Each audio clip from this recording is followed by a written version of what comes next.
Hello, welcome back to Funtime Crafts 24/7.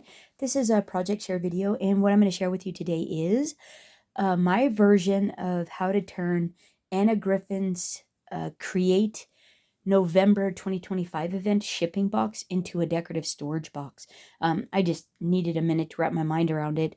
I knew you could do it. I just was thinking, man, it's going to be a lot of work. And in actuality, it wasn't that big of a deal. It was actually quite simple. There's a couple different ways you can do it. I'm going to show you how I did it and then share with you another way you can. I can't, unfortunately, share the process primarily because I only have one shipping box to do it with. So I will share the techniques and how I accomplished it, and then hopefully that will inspire you to be able to make your own. So here it is here. Oh, and before I get started, my mom texted and said if I hadn't seen the prep videos that I was going to be pleasantly surprised with all the projects that we make. So if you haven't seen them yet either, go look at them because she said they're pretty cool. So I can't wait to feast my eyes on what it is we make with all the beautiful things that we ended up getting in this Create box. So here we go. Let's jump in and let me show you what I ended up doing. I created a storage box that has a top lid, so we don't have to undo the flaps and things like that. This is easier for me. I like it with the lid. It holds all the pieces really nice. And let me take this stuff out so you can see better what it is that I ended up doing. You don't have to do yours exactly like this. You can actually make the depth of your box a little taller if you wanted to make sure that your contents were going to fall out. I like the look of where the belly band ends up sitting, so that's why I did it at the depth that I did. So basically what I ended up doing was I took and I on the top and the bottom, I cut the tape on all the sides in order to be able to lay the box flat. At that point, what you're going to want to do is you're going to want to decide if you want to take the tape off, or you're going to want to not worry about it and leave it on. I took it off on the top, but not the bottom because I hadn't figured out how I was going to get the adhesive off. However, in messing around, I figured out that the Prismacolor Magic Rub Eraser actually took the adhesive and all the residue off, and I didn't have to put any liquid or anything on it. And in order, I didn't want to compromise. Like if I used Goo Gone or something like that, if that like oil got into the fibers of the paper, would it get on everything else? I wasn't sure, and I didn't really want to use that. So this is a dry method. This worked pretty good. This Prismacolor Magic eraser, rub off eraser, and it just took all the residue and all the sticky stuff off, and it looks great. And it didn't discolor or make the box funky or anything. So it worked actually pretty good. And so after you do that and you lay the box flat, what you want to do is take and get a cutting mat and stick it inside the box layers. So that way it's in between, in the middle of the box. If you wanted to cut the logo or the medallion off, that's what I ended up doing. I ended up cutting off the front and the back logo. So that way I would have that, because it's an Anna Griffin event. I wanted to make sure I had the logo. Now, you'll want to be aware though, if you end up taking the tape off, cut the medallion or the logo out first. Don't take the tape off of it, because I started to peel the tape off this side and it discolored the logo. It like made it more antique-ish. Left it on the bottom, so the tape on the logo or the medallion, it doesn't, I don't think it detracts from it. I think you can leave it and it looks just fine. This is what it looks like on the front. I think it looks pretty good, and it didn't detract from the logo. I think it still looks really nice. So there is that. So take an X-Acto knife and a cutting mat in between the layers of the box. Cut the logo out if you want to do that. And then at this point is where you want to decide if you want the top to totally come off, or if you want it to be a hinged lid. Because if you want it to be a hinge, if you want it to do how I did it, what you're going to do is in the middle portion of the box where the depth of the box is, you're going to want to take a ruler and mark down how far, how deep you want your box. I went down 2.5 inches right in the middle, and that's where I put my cut line. But if you want the box to be deeper, you could just come down like an inch. I came down as far as I did because, like I said, I wanted the rim of my box lid to be in the center, right in the middle of the logo. I thought that was gonna look the nicest, and it didn't bother me that the box wasn't that deep because everything is in envelopes. It wasn't loose leaf. So it all stays right in the box anyways. So this is where you want to decide how deep you want it. And so then if you want the whole thing to come off, what you're going to do is you're going to then cut it all the way around, cut all 4 sides all the way around, and then you'll have 2 split top and bottom, 2 pieces for your box. If you want to do a hinge lid, what you're going to do is you're only going to cut one logo out, and then you're going to cut the box on the side that you cut the logo out, and then you're going to cut it on the 2 sides that are next to it.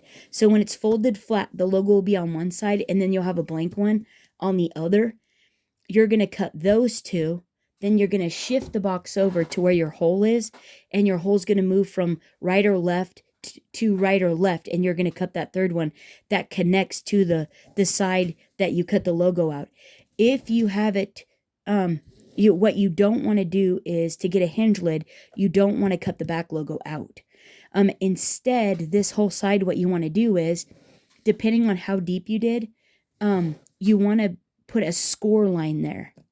And what will happen is when you go to adhere the flaps back together, and I just hot glued mine down, what will happen is that score line then turns into a hinge, and you'll be able to just lift the lid like this, and it will all be stuck together like that.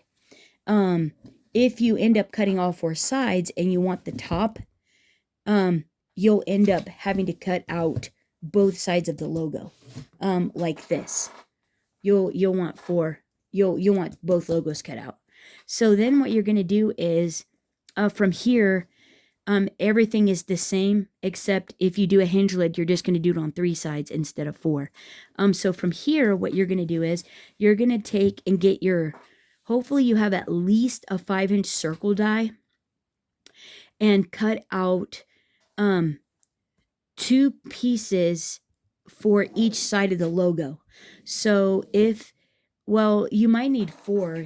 Mine, because mine was in half and it's a 5-inch and it's 5 inches deep.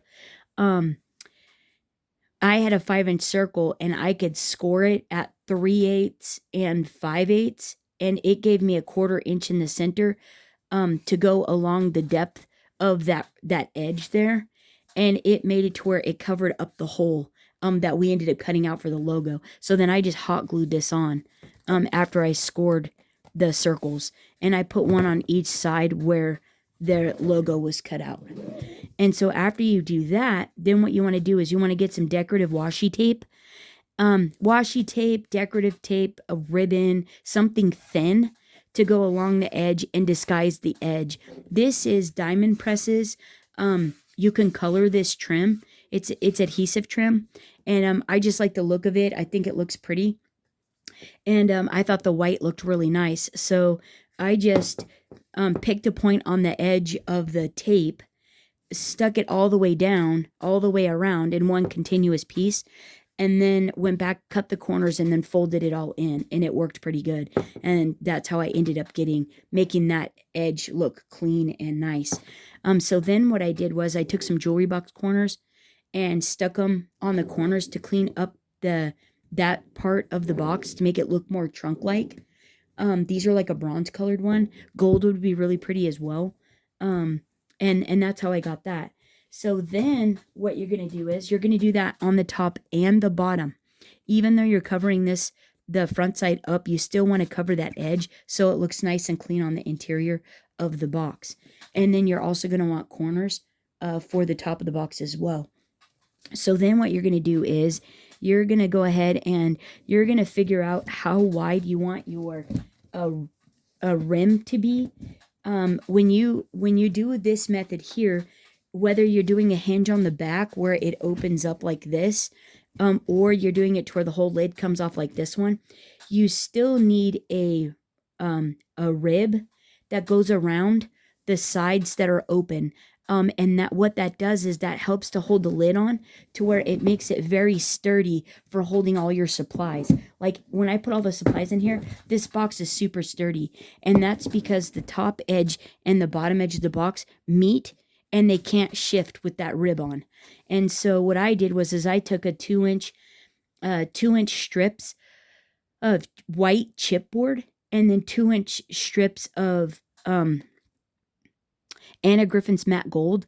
I ran the gold through an embossing folder, and then I adhered them to the white chipboard strips. And basically what you end up doing though is, I cut the white ones just a hair, just a skosh smaller than 2 inches. And that was so when I put the gold on top, you wouldn't see the white on the outside. This would hide behind the gold. And so then I just ran score tape down each side of the 2-inch strip I cut, and put some glue on it and adhered the first gold strip. This being only 11 inches, if you have 12 inches, they'll just match up. But what I liked about using the 11-inch strip of chipboard was that the 12-inch of Anna Griffin matte gold ended up going past by an inch. And what I could do then is adhere the next piece of chipboard. I could butt it up to this edge on that last bit of gold, and then adhere that to that next piece of chipboard, and then butt the next piece of gold on top of that other chipboard right up to the edge of that other gold. And what happens is you end up with a seamless transition like this. This is where the transition piece is right here. Those two pieces butt up there, and on the back, the chipboard butted up here, but the gold butts up here, but it keeps it all really flat. And then the only piece that overlaps is the one where they come together on the back. You can see that was a transition there, but this is actually where they connect on the actual box edge. And so I adhered them all the pieces together. So I had one continuous strip, started on the back. So then I flipped it over onto the white side. And what I did was I marked how far I wanted the edge of my border, my rim to be off the edge of the box. And so since it was 2 inches, I marked it right in the middle at 1 inch. And then what you can do is you can put your lid on top of this one.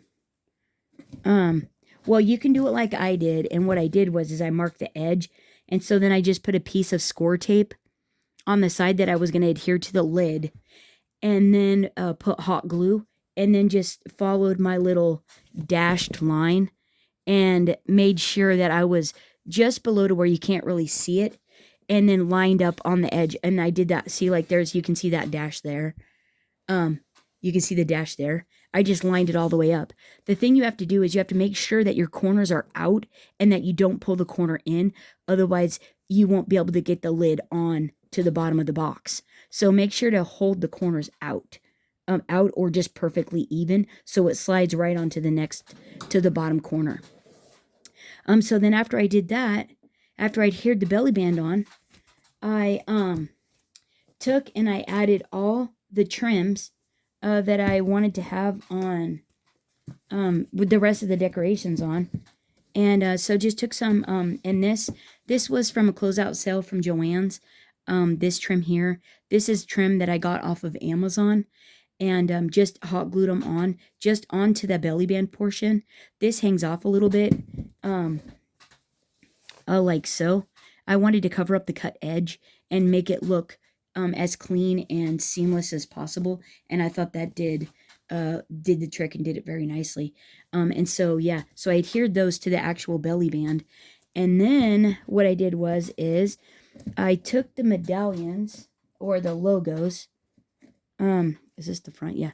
I took the logos that I had cut out and I adhered them to the Stamps of Life has a scallop circle that is like 5.25 inches around, and I cut it out of white chipboard, and then I cut it out of Stamps of Life's peacock cardstock.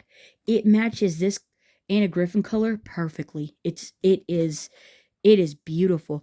And so I adhered the peacock one to the chipboard one, and then I adhered with hot glue the logo that I cut out to the front of that. Then I edged it in some gold cording and some pearl trim to cover up the cut edge. And then all I did was I put hot glue on this top half, and then I adhered it to that. So that way it covers up the bottom, but this ends up as a guide to put the lid back on as well to help everything settle down in. And I thought that actually just worked out really cool. Really, really nice. So then pop your corners on, your jewelry box corners, or if you want decorative pieces or not, you don't have to. You don't have to use this beaded trim. Well, you kind of need something for the edge of this. I'm not sure what you could do. If you didn't have cording, maybe some ribbon. You could do some ribbon or something instead. But what it is you need the circle to be a bigger than the logo that you cut out, so that way it covers up the hole that you initially cut in the first place. And so that's why I ended up doing the scalloped one. But if you had a circle that was 5.25, that would be ideal, because I think that's what you would end up being to the top of the box. I wanted to be able to put the logo on, but also be able to stack on top of this box and it to stay flat. So that worked pretty good for me. And so there it is there, but that's about it. That's my version. And so then if you're doing the hinged one, you only have to decorate the front 3 sides, and then the back would be your hinge. And you wouldn't have to do any more than that. The other thing you can do too is you can get the jewelry box feet, whether they have the corners on them or not, or they're flat, and you could put those on the bottom, and then make sure to put one in the center so it's stable, and it would sit up off the table, and it would be like we did the corners to make it look like a trunk, and thought it looked really cool. That was John's idea. And but you could actually add feet to the bottom as well, and it would make it even more fun. Like, right, those jewelry box feet would be a hoot. So there it is there. How fun is that, right? I think it turned out really good. Let me know what you guys think down in the comments. Let me know if you're going to try to repurpose your shipping box to a decorative storage box, or if you have a better idea of how to do it, an easier way than that, or what ideas you would use to trim it out. That would be really helpful to everybody that is looking for a way to turn theirs into a decorative storage box as well. So there it is there. Thanks so much for hanging out. Looking forward to this event. Sounds like it's going to be pretty fantastic, and we're going to make some really cool stuff. And can't wait to see you guys there. Thanks again. Until next time, happy crafting, everyone. Bye-bye.